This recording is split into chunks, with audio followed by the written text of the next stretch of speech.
আমরা স্মরণ করি। আজকে এই রাজবাড়ী জেলায় আমাদের সকলের শ্রদ্ধেয় খালেক চাচা, উনি আজকে নাই, ওনাকে আজকে আমরা স্মরণ করি। সাবু চাচা উনি অত্যন্ত অসুস্থ, আমরা আজকে স্মরণ করি, আল্লাহ ওনাকে সুস্থ করে তুলুক, আমাদের মাঝে আবার ফিরে আনুক, রাজবাড়ির রাজনীতিতে উনি ফিরে আসুক। আজকে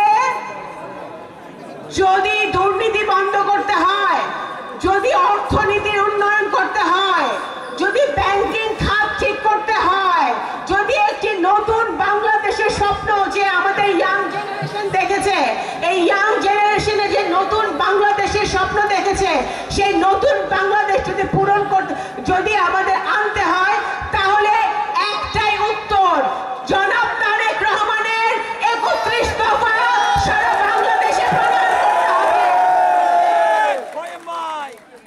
বৈষম্য বিরোধী আন্দোলন কেন হয়েছিল? কেন আমাদের ছেলে মেয়েরা মাঠে নামছিল?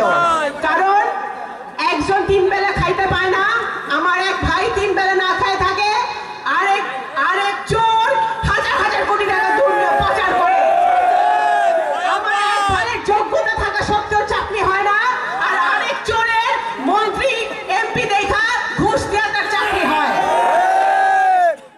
ওই বৈষম্যের বাংলাদেশ আমরা দেখতে চাই না।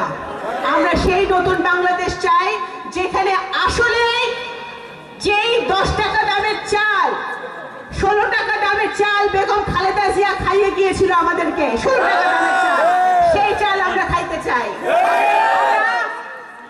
বস্তুত ঘরে ঘরে যোগ্য যুবকদের, ছাত্রদের চাকরি দিতে চাই।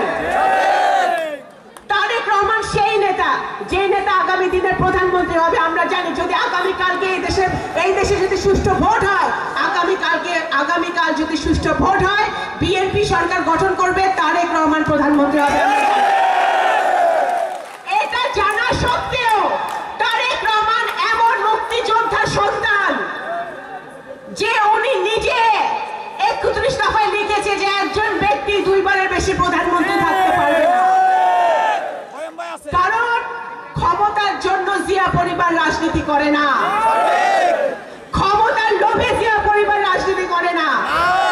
ওনারা শহীদ রাষ্ট্রপতি জিয়া রহমান 19 দফা দিয়ে গেছেন, উনি রাষ্ট্রকে, দেশকে উন্নয়নের জন্য সেই ভিতটা উনি স্থাপন করে দিয়ে গেছেন, যেটাকে সামনে এগিয়ে নিয়ে গেছে দেশনেত্রী বেগম খালেদা জিয়া, আপসীর নেত্রী, স্বৈরাচারের বিরুদ্ধে আন্দোলন করে উনি বাংলাদেশে গণতন্ত্র ফিরিয়ে এনেছিলেন, সেইভাবে শহীদ রাষ্ট্রপতি জিয়াউর রহমান বহুদলীয় গণতন্ত্র ফিরিয়ে এনেছিল।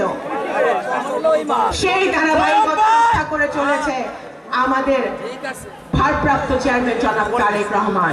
উনি কি বলেছে, আপনাদের সবার প্রতি কিন্তু একটাই বার্তা তারেক রহমান সাহেবের, যে জনগণের পাশে থাকতে হবে। আপনারা আমাদের বিএনপি যদি কেউ কোনো চাঁদাবাজি, কোনো দখলবাজির সাথে জড়িত থাকে, উনি স্রেফ বলেছে যে পুলিশে ধরিয়ে দিতে, বলে নাই?